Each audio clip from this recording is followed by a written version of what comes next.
Assalamualaikum warahmatullahi wabarakatuh. Perkenalkan, nama saya Fahri Maulana Zahansyah, NPM G1D 019039. Saya bersama Mona Wulansari akan menjawab pertanyaan pada tugas 2A. Saya akan menjawab pertanyaan dari nomor 1 sampai nomor 3. Yang pertama yaitu masalah propagasi gelombang radio dalam sistem seluler. Terdapat 5 masalah yang kemungkinan akan terjadi pada saat gelombang sinyal itu berpropagasi. Yang pertama yaitu absorpsi atau penyerapan.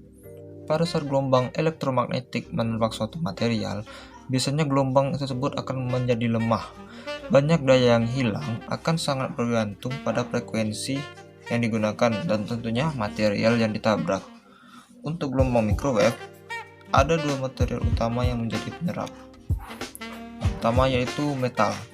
Elektron yang bergerak bebas pada metal akan menyerap energi sinyal atau gelombang yang menabrak material tersebut.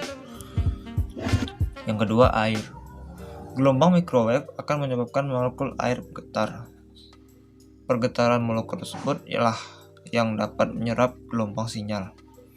Yang kedua yaitu refleksi atau pantulan. Gelombang radio juga akan terpantul jika gelombang tersebut bersentuhan dengan material yang cocok dengan itu. Untuk gelombang radio, sumber utama dari pantulan adalah metal dan permukaan air. Aturan terjadinya pantulan cukup sederhana. Sudut masuknya gelombang ke permukaan akan sama dengan sudut sinyal yang dipantulkan. Yang ketiga yaitu difraksi.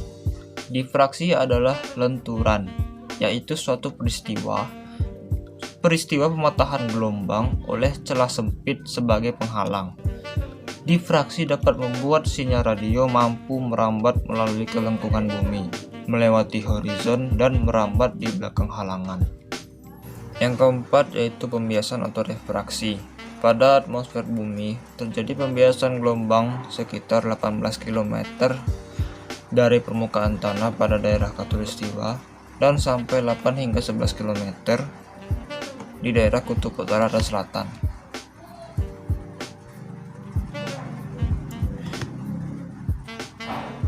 Yang kelima yaitu propagasi line of sight atau disebut juga loss. Propagasi gelombang pada frekuensi di atas 30 MHz memanfaatkan gelombang yang langsung dan gelombang pantul oleh permukaan bumi. Pada propagasi loss, terdapat daerah yang harus dan wajib terhindar dari halangan. Daerah itu disebut dengan daerah Frenzel atau Frenzel zone. Pertanyaan kedua yaitu mengenai kualitas pentransmisian. Terdapat 2 faktor yang dapat mempengaruhi kualitas pentransmisian. Yang pertama yaitu bandwidth. Bandwidth adalah kapasitas yang dapat digunakan pada kabel Ethernet agar dapat dilewati trafik paket data dengan maksimal tertentu. Pengertian lain dari bandwidth internet adalah jumlah komunikasi transfer data yang dihitung dengan satuan waktu bit per second atau bps. Bandwidth sering dianalogikan sebagai lebar jalan raya, sedangkan data yang masuk melewati bandwidth diibaratkan sebagai kendaraan yang melewati jalan tersebut. Semakin sedikit kendaraan yang lewat, maka lalu lintas jalan tersebut akan semakin lancar. Kebalikannya, jika kendaraan yang lewat pada jalan tersebut banyak, maka jalan tersebut akan tersendat sehingga akan mempengaruhi aktivitas kendaraan lain. Faktor kedua yaitu noise. Noise adalah sinyal-sinyal yang tidak diinginkan yang selalu ada dalam suatu sistem transmisi. Noise ini akan mengganggu kualitas dari sinyal terima yang diinginkan dan akhirnya mengganggu proses penerimaan dan pengiriman data. Pertanyaan ketiga yaitu mengenai medium transmisi. Secara umum, media transmisi dapat dibagi dua jenis utama, yaitu wired atau guided media dan wireless atau unguided media. Yang pertama yaitu media yang dituntun atau guided media atau wire. Media yang dituntun atau dalam bahasa Inggris disebut dengan guided media adalah jenis media yang memiliki bentuk fisik seperti kabel twisted pair, kabel serat optik, dan kabel koaksial. Setiap media transmisi memiliki karakteristiknya masing-masing, seperti kecepatan transmisi, efek suara, biaya, dan penampilan fisiknya.